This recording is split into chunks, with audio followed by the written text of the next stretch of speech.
Assalamualaikum warahmatullahi wabarakatuh. Kembali lagi di channel Radio Horor. Untuk kisah kali ini saya akan menceritakan kelanjutan dari kisah yang sebelumnya, yaitu kisah yang ditulis oleh akun Twitter yang bernama @bristory. Dan untuk kisahnya yaitu kisah yang berjudul Di Sudut Kecil Ujung Kulon. Sebelum kita masuk ke ceritanya, tekan tombol like video ini sebagai bentuk dukungan kalian. Dan jangan lupa tekan juga tombol subscribe channel ini dan nyalakan juga lonceng notifikasinya juga agar kalian tidak ketinggalan cerita-cerita baru dari channel ini. Dan seperti apa untuk kelanjutan kisah ini, langsung saja kita simak berikut ini.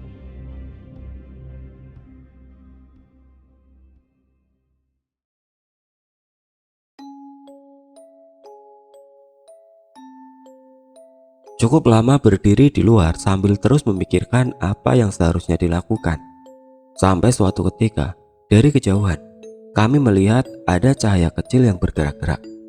Ada dua obor yang bergerak berjalan, jaraknya cukup jauh dari tempat kami berdiri. Dua obor itu seperti bergerak menjauh.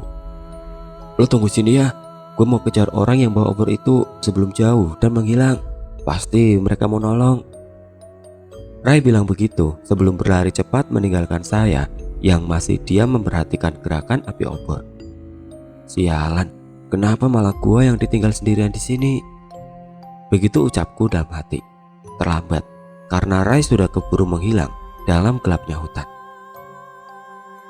Tapi pandanganku terus memperhatikan cahaya api obor itu yang memang seperti bergerak menjauh. Sementara Rai sudah menghilang sama sekali di dalam gelap. Gak terlihat lagi pergerakannya. Sampai akhirnya cahaya itu juga menghilang dari pandangan. Hilang sama sekali, seperti tertelan di dalam gelap. Setelahnya, saya menunggu Rai untuk kembali. Sesekali menyalakan lampu mobil sebagai pertanda untuk Rai kalau saya masih di tempat yang sama. Namun ternyata, setelah sudah sekitar 30 menit lamanya, Rai tidak muncul juga. Padahal saat itulah perasaan saya semakin gak enak. Rasa takut dan cemas semakin bertambah. Nyaris tengah malam buta, di hutan belantara saya sendirian. Hutan belantara ini seperti memandang dengan aneh, memperhatikan saya dengan caranya, dan beberapa bagian yang seperti menertawai. Ada juga yang seperti sedang memperhatikan dengan senyum jahatnya, seperti mengajak berinteraksi. Halusinasi mungkin juga, karena saya semakin tercekam ketakutan, selalu berpikir kalau ada sesuatu di belakang. Sampai akhirnya, ketakutan semakin menjadi-jadi. Ketika beberapa belas meter di depan, saya melihat ada sesuatu yang bergerak. Saya melihat ada seperti sepasang mata yang berwarna merah menyala, bergerak mendekat sendirian, terus bergerak, sementara objek lain di sekitarnya, dia mematung. Makhluk apa itu? Kalau melihat dari tingginya, sepasang mata merah menyala itu sepertinya dimiliki oleh seekor anjing yang sedang berjalan dengan 4 kaki. Atau mungkin harimau. Saat itu saya belum tahu. Yang pasti, saya sedang berada di tengah hutan belantara, sendirian dan ketakutan. Secepat kilat saya langsung lari masuk ke dalam mobil dan mengunci pintu. Ketika sepasang mata merah menyala itu terus saja semakin mendekat. Semakin jelas juga terlihat kalau sang pemilik mata adalah hewan sejenis anjing dengan ukuran yang cukup besar. Ketakutan, tapi karena penasaran, saya tetap melirik ke arah mata merah itu berada. Benar, setelah sudah cukup dekat, barulah terlihat kalau mata merah itu berbentuk seperti anjing dengan ukuran yang besar, tingginya lebih dari 1 meter. Sangat mengerikan melihatnya ketika binatang itu terus mendekati mobil. Sampai akhirnya dia tepat berada di pintu samping, sementara saya masih terus mengintipnya dari dalam ketakutan. Kemudian dia berhenti tepat di samping mobil. Posisi kami hanya terhalang pintu. Pada saat itulah jantung seperti berhenti, gak bisa bernafas, hanya bisa melongo ketakutan ketika akhirnya saya dapat melihat cukup jelas bentuk dari binatang itu. Seperti anjing, berdiri dengan 4 kaki, berbulu panjang berwarna hitam. Tapi keyakinan kalau makhluk itu adalah hewan menjadi berantakan ketika saya akhirnya dapat melihat kepalanya. Ternyata Kepalanya memiliki wajah seperti manusia. Saya dapat melihat dengan jelas karena akhirnya kami saling bertatapan. Hanya terhalang kaca mobil. Wajahnya gak hitam seperti tubuhnya, tetapi berwarna layaknya wajah manusia yang pucat, seperti sudah menjadi mayat. Ditambah makhluk ini memiliki mata yang merah menyala. Saya sama sekali gak bisa bernafas, ketakutan, keringat dingin mengucur deras. Semakin menuju pingsan, ketika secara perlahan dia mulai berdiri. Ternyata saya salah. Makhluk itu sebelumnya bukan berjalan dengan 4 kaki, tapi merangkak dengan 2 tangan yang berada di depan. Sosok itu akhirnya berdiri di samping mobil. Bentuk tubuhnya tinggi besar, berdiri memperhatikan saya yang ketakutan di dalam mobil. Sosok yang sangat mengerikan. Lalu perlahan tangan kanannya mendekat ke kaca mobil. Dia mengetuk kaca dengan kukunya. Saya semakin ketakutan diambang pingsan. Hingga akhirnya dia seperti mencoba membuka pintu yang dalam keadaan terkunci. Terus berusaha memaksa untuk membuka pintu. Setelah itu saya gak ingat apa-apa lagi. Sepertinya pingsan. Bri, bangun Bri. Suara Ray membangunkan saya yang masih berada di dalam mobil. Dia berdiri di luar dengan seorang bapak yang saya gak mengenalnya. Ternyata hari sudah pagi. Sudah gak gelap lagi. Melirik jam tangan, sudah jam 7 pagi. Alhamdulillah gak terjadi apa-apa antara saya dan Ray. Kami baik-baik saja. Lalu, Ray kemana saja semalam itu? Apa yang dia alami? Kok malah kembali laginya pagi hari? Lo tunggu sini ya, gue mau kejar mereka sebelum menghilang. Itu yang Ray bilang sebelum dia lari mengejar 2 obor itu. 2 obor yang sepertinya dipegang oleh 2 orang. Obor semakin menjauh, Ray terus saja mencoba mengejarnya. Gelapnya malam gak mengurangi tekad Ray untuk terus mengejar, terus berlari. Sementara itu saya sudah jauh berada di belakangnya. Ray sudah gak melihat saya lagi, tertutup oleh pekatnya gelap hutan raya. Ray menyusuri jalan aspal yang jadi jalur kendaraan melintas. Hingga beberapa puluh detik kemudian dia berhenti. Kenapa berhenti? Padahal obor-obor itu jaraknya sudah semakin dekat. Ternyata Ray melihat kalau obor itu berbelok arah ke kanan jalan, turun dari jalan aspal, berpindah ke jalan setapak, masuk ke dalam hutan. Muncul keraguan di dalam benak, apakah akan terus lanjut mengejar atau kembali ke tempat saya menunggu. Sementara hutan di hadapannya sangat belantara, gelap pekat dan sunyi. Pepohonan besar di kanan kiri jalan setapak membentuk terowongan yang memanjang ke dalam, seperti pintu gerbang menuju suatu tempat. Lapang, walaupun tampak sempit, ada hiruk pikuk dalam sunyi. Aneh. Sementara 2 obor itu masih saja terlihat dari tempat Ray berdiri. Tapi sepertinya mereka berhenti, enggak bergerak lagi, seperti menunggu Ray untuk mendatangi. Baguslah kalau mereka berhenti, berarti lihat gua ngejar. Begitu gumam Ray dalam hati. Kemudian dia mulai melangkahkan kaki ke jalan setapak, melangkah dengan sedikit keraguan, memasuki hutan belantara yang gelap pekat. Gesekan kaki ketika melangkah dengan jalan tanah yang bercampur dengan dedaunan kering menjadi satu-satunya suara yang terdengar. Gak ada suara angin, gak ada suara binatang hutan, gak ada. Keringat mengucur membasahi tubuh. Hela nafas yang mulai ngos-ngosan mengiringi perjalanan Ray ke obor-obor itu. Tapi ternyata mereka kembali bergerak. Bergeraknya menjauh, semakin masuk ke dalam hutan. Pak, tunggu! Ray berteriak coba memanggil, namun gak ada jawaban. Malah sepertinya terus bergerak semakin menjauh. Ray sepertinya tertantang untuk terus mengejar, terus berlari, sampai akhirnya nafas tersegal-segal kelelahan. Dan dia pun berhenti. Menunduk memegang lutut, Ray mencoba untuk mengatur nafasnya. Sialan, orang-orang itu kenapa susah sekali dikejar? Tapi sekali lagi, obor-obor itu berhenti bergerak ketika Ray berhenti. Aneh, ada sesuatu yang gak beres. Ray mulai menyadari ini. Lalu terduduk di bawah pohon yang besar, Lemas tubuhnya membuat dia bersandar gak berdaya. Pikirannya berkecamuk bingung bercampur khawatir ketika dia menyadari akan sesuatu. Ternyata ketika melihat ke belakang, Rai gak melihat lagi jalan setapak yang baru saja dia lalui. Hanya ada pepohonan hutan belantara. Gak ada lagi jalan setapak, apalagi jalan aspal tempat saya menunggunya. Enggak kelihatan lagi. Lemas karena sadar kalau sudah tersesat. Gak tahu sedang berada di mana, gak tahu harus berjalan kemana untuk kembali. Sementara dua obor itu tetap terlihat diam di kejauhan, seperti menunggu. Setelah sedikit terkumpul tenaga, Rai berdiri dari duduknya, lalu kembali berjalan mengejar obor-obor itu. "Pak, tunggu!" Setengah berteriak, Rai mencoba memanggil.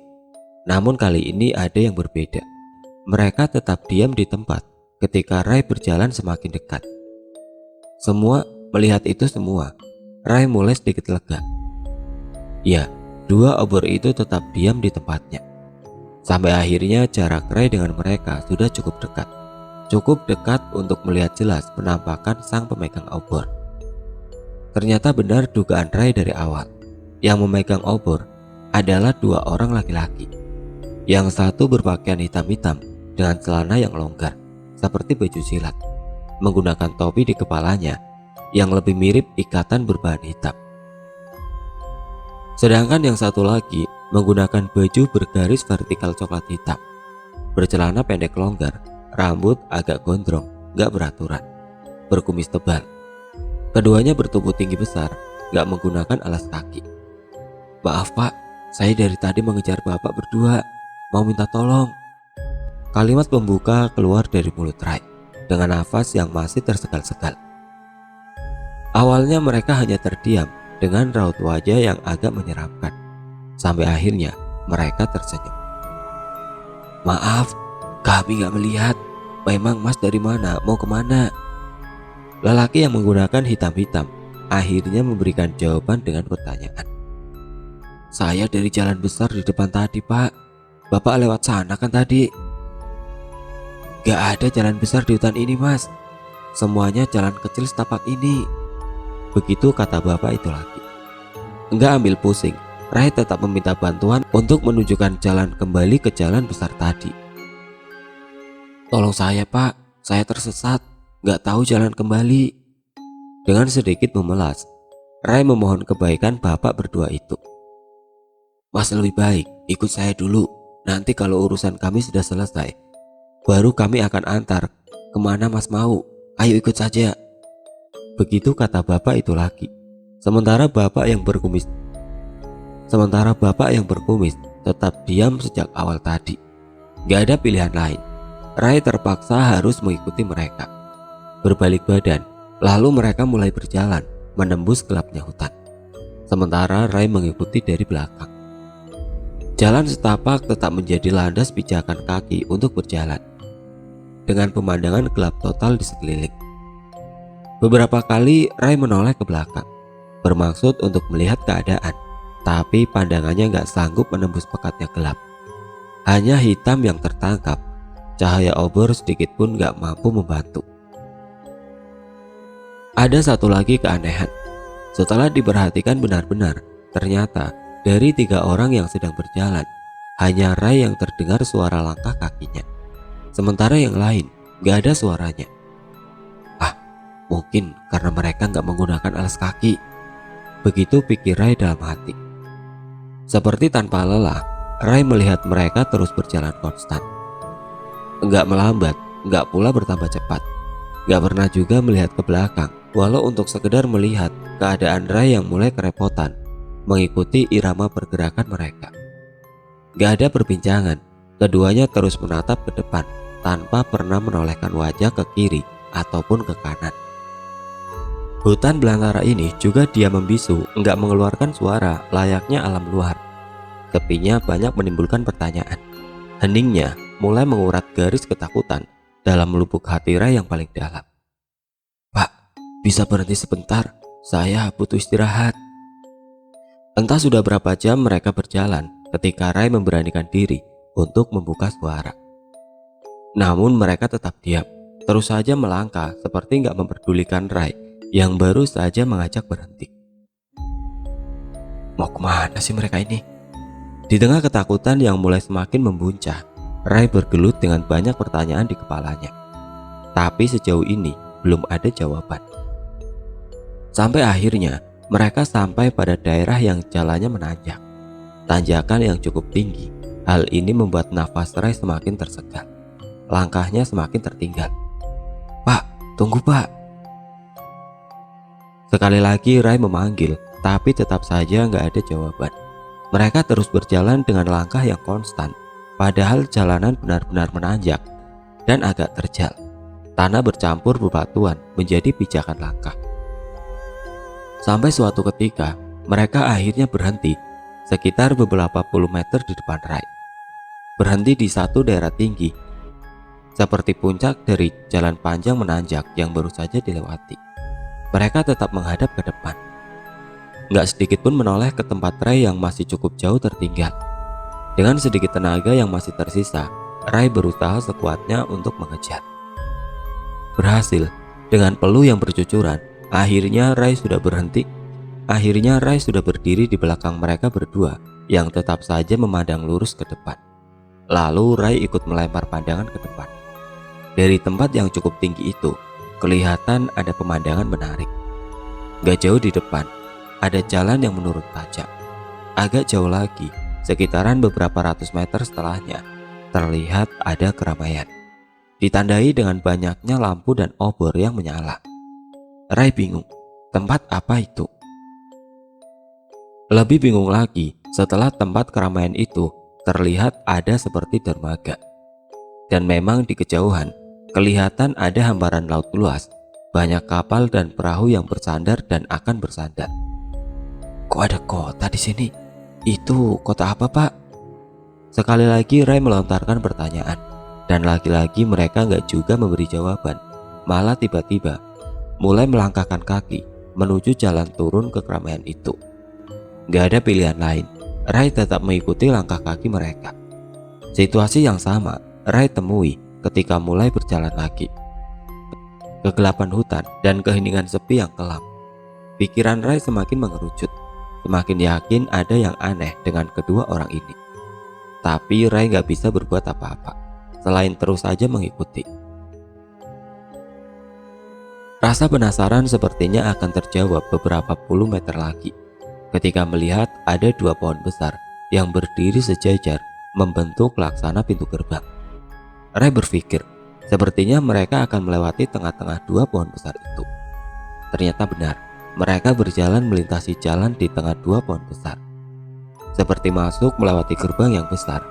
Rai semakin kebingungan setelah benar-benar melewatinya. Setelah sudah berada di sisi keramaian. Ya, keramaian. Setelah melewati jalan berliku membelah hutan belantara, tiba-tiba Rai masuk ke tempat yang sangat berbeda.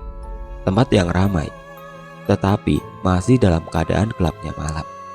Penerangan lebih banyak bersumber dari obor yang nyaris ada di setiap sudut.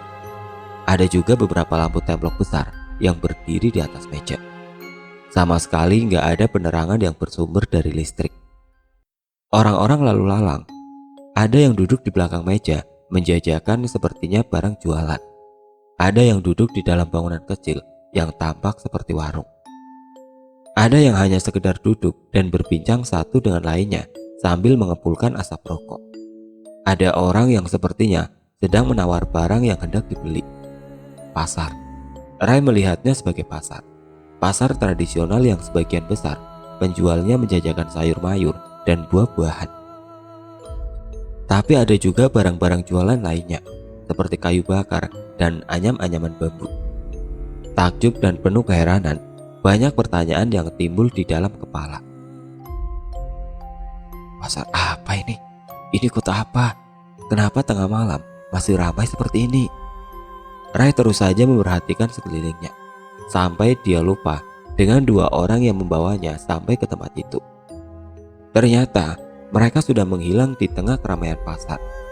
Detik itu Rai sudah nggak melihat mereka lagi. Beberapa puluh menit lamanya Rai berjalan perlahan membelah keramaian pasar sambil terus memperhatikan dengan takjub. Dia semakin bingung ketika menyadari kalau orang-orang yang ada di pasar itu semuanya mengenakan pakaian yang sepertinya pakaian zaman dulu. Sebagian besar laki-lakinya mengenakan celana hitam longgar sebatas betis. Ada yang berbaju hitam, dan banyak juga yang hanya bercelana pendek tanpa baju alias bertelanjang dada.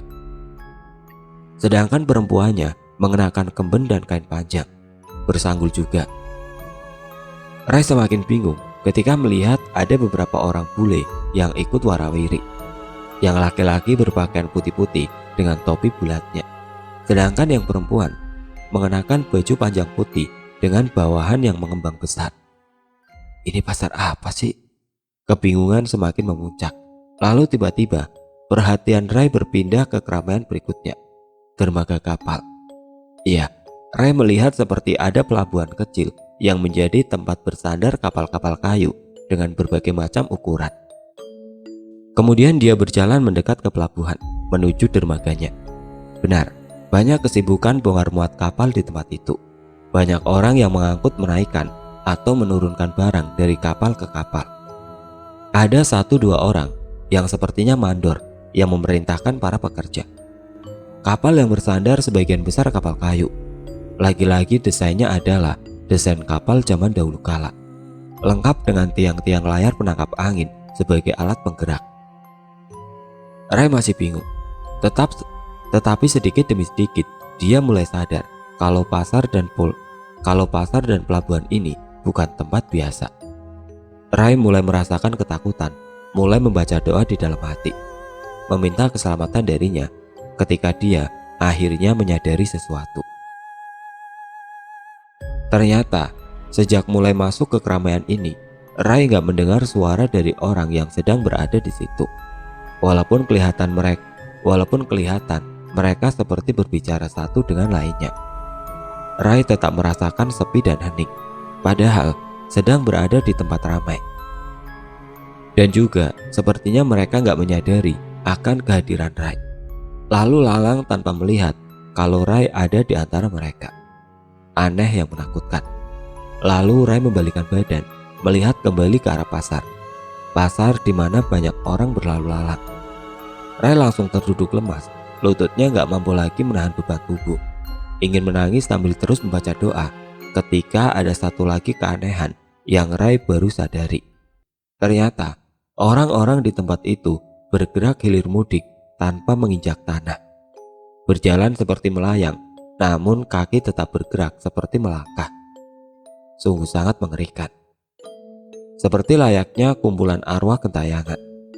Tempat apa ini? Ray menangis dalam kesedihan. Duduk tertunduk tanpa tahu akan kemana harus pergi dan melangkah, tanpa tahu jalan pulang. Sampai akhirnya Ray menengadahkan wajah ketika sadar kalau di hadapannya sudah ada orang yang sedang berdiri memperhatikan. Seorang lelaki bule bercelana panjang putih, berkemeja safari putih, lengkap dengan topi bundar di kepalanya. Wajahnya putih pucat, berkumis tebal. Matanya tajam menatap Ray yang semakin ketakutan. Sambil tersenyum, lelaki itu mengucap sesuatu. Selamat datang, kamu akan betah di sini. Ray gak tahu lagi harus berbuat apa, kecuali terus mengucap doa di dalam hati. Sampai akhirnya dia merasakan kalau kepalanya pusing, seperti berputar sangat cepat, berujung pada perut yang terasa mual seperti ingin muntah. Gak tahan lagi, Ray memejamkan mata berharap semua yang dirasakan akan menghilang. Tetapi itulah saat terakhir Ray dapat mengingat semuanya. Setelah itu dia enggak sadarkan diri. Ray merasakan kalau tubuhnya seperti bergoyang-goyang ketika sudah mulai sadar. Membuka mata, ternyata dirinya tengah terbaring lemas, yang pada detik itu belum tahu sedang berada di mana. Tapi dia melihat ada 2 orang yang berada di dekatnya. Yang satu di dekat kaki, yang satu lagi berada dekat kepala. Lalu Ray memperhatikan gerakan keduanya yang terlihat seperti sedang mendayung. Berikutnya, Ray memaksa diri untuk bangun dari tidurnya, berusaha untuk duduk. Alhamdulillah, masnya udah bangun. Minum dulu mas. Laki-laki yang tadi duduk dekat kakinya menegur dan menyodorkan botol air mineral. Masih kebingungan, tapi akhirnya Rai sadar kalau ternyata dia sedang berada di atas perahu dayung kecil. Perahu ini berisi 3 orang, termasuk dirinya. Perahu berjalan gak jauh dari pantai, hanya sekitar 100 meter dari garisnya. Melirik ke jam tangan, ternyata sudah nyaris jam 5 pagi. "Saya di mana, Pak? Kok bisa ada di perahu bareng Bapak?" Akhirnya Rai membuka pertanyaan. Lalu mereka mulai menjelaskan. Jadi, beberapa jam sebelumnya, ketika kedua bapak berperahu ini baru saja pulang dari melaut, mereka melihat Rai tengah duduk sendirian di pantai. Dalam gelapnya malam itu, di depan Rai tertancap sebatang obor yang menyala. Makanya mereka dapat melihat Rai dari kejauhan. Lalu mereka menepi bermaksud untuk menolong, yang ternyata Rai sedang tidak sadarkan diri. Lalu mereka menggotong dan membawa serta Rai ke dalam perahu. Begitulah ceritanya. Setelah itu Rai menceritakan kepada mereka semua yang dialami di sepanjang malam itu semuanya. "Oh gitu Mas, berarti Mas beruntung masih bisa keluar dari tempat itu. Itu pelabuhan dan pasar gaib. Penduduk sekitar sini banyak yang tahu tentang cerita itu, cerita turun-temurun. Katanya banyak orang yang sudah masuk ke situ dan gak pernah kembali lagi." Rai diam memperhatikan ketika salah satu dari bapak itu panjang lebar menjelaskan. Intinya ya seperti itu. Rai diajak oleh 2 orang pembawa obor untuk mengunjungi pasar dan pelabuhan gaib yang ada di salah satu sudut kecil ujung kulon. Singkatnya, mereka akhirnya mengantar Rai ke tempat saya menunggunya di mobil. Sekitar jam 7 pagi, kami akhirnya berkumpul lagi. Oh ya, ada yang aneh lagi. Ternyata mobil dapat dinyalakan dengan normal. Gak kehabisan bensin, masih ada sisa seperempat tangki. Padahal saya yakin kalau malam tadi garis indikatornya berada di bawah batas empty. Tapi ya sudahlah, yang penting kami baik-baik saja. Gak kurang satu apapun setelah mengalami hal aneh itu. Akhirnya kami meninggalkan ujung kulon untuk pulang.